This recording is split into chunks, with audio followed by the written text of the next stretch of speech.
Today, let me share with you 10 big mistakes that I think lots of new property investors are making.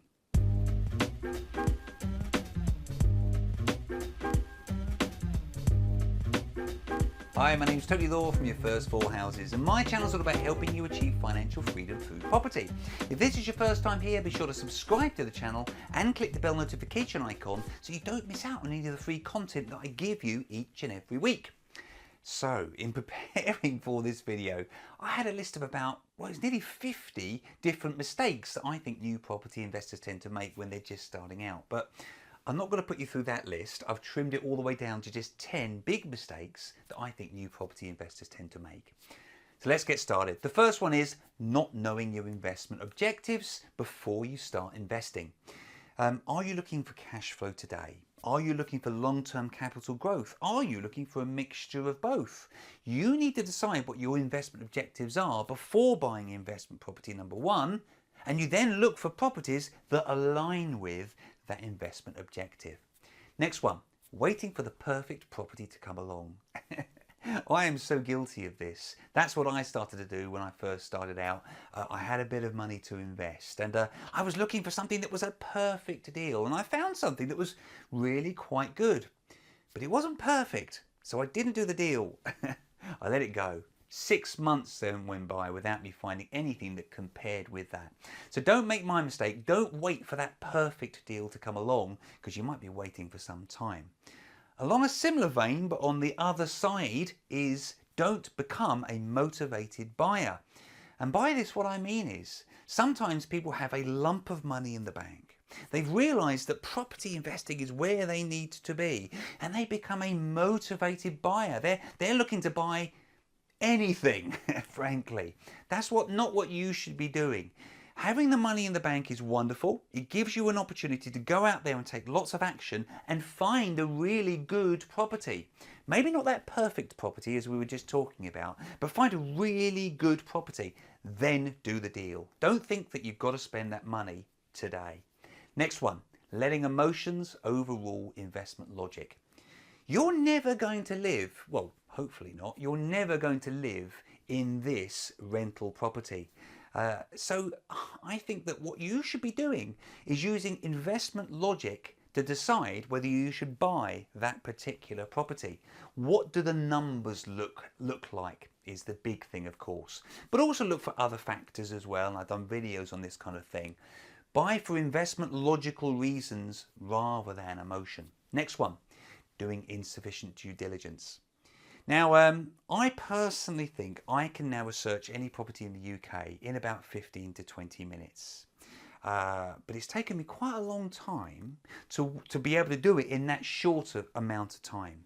What you should be doing initially is doing loads of due diligence, bit of a tongue twister that, due diligence, maybe taking a few hours to really research that first or second property before jumping in and putting your money on the line here. So you've got to get good at doing that, and then only in time can you start to refine down how long it actually takes you. Next one, not getting appropriate financial advice. Now again, I've talked about this before. You should have a competent tax advisor on your power team.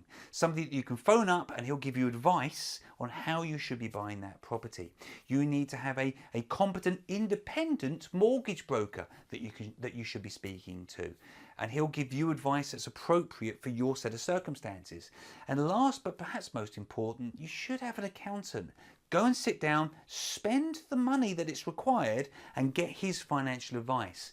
And then, and only then, should you be taking action. Next one, paying too much. Now, it's ever so easy to find a property that's on Rightmove, it's already on the market, it meets pretty much all of your needs, and you go in either close to or on the actual, what they're asking for the property. But you know what? Just because they're advertising it for that doesn't mean that's what you should actually be paying for it. Work out what the deal is actually worth for you based on your experience, and I appreciate it takes time to build up that experience. That's what you should be paying, and no more. If it doesn't work for the seller, that's okay. Put it in some kind of a follow-up system, and if they haven't sold in 3-6 months time, or even 4 to 6 weeks time, then you go back to them and you say, how you doing? Are you interested now? Can we do something with this property now? Don't pay too much for that next deal. Next one, underestimating refurbishment costs. Now, wow, have I paid too much for refurbishment of properties over the years. Now I kind of think I've got a pretty good handle on what the costs should be. And when you do property number 1 or 2, let's be honest, you're probably going to overpay for some of the refurbishment costs.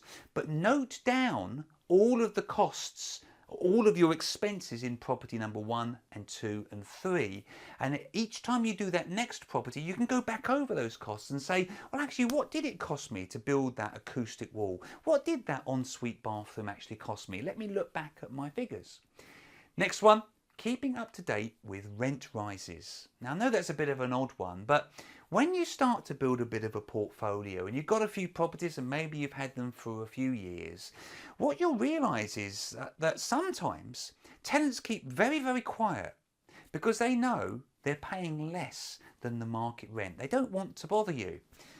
They might not want to bother you because they're simply lovely people. That's absolutely wonderful. But sometimes tenants look at the market rent around them and they're aware that actually they're underpaying slightly, so they keep very, very quiet. What I now do every single year is I look at my properties on a specific date and I go and look for comparables out there. If I was renting this property today, what would I actually be renting it for? And by that I mean I don't automatically put the rent up. I look at comparables, and if it is actually slightly below where it should be, then I'm going to be speaking to that tenant now. And sadly, unfortunately, the price is going to actually be going up. And lastly, investing for the long term. I personally think lots of people are making short-term decisions when they're building their property portfolio. Where I now come from is I think I look at a property and I think to myself, do I actually want to keep that property forever?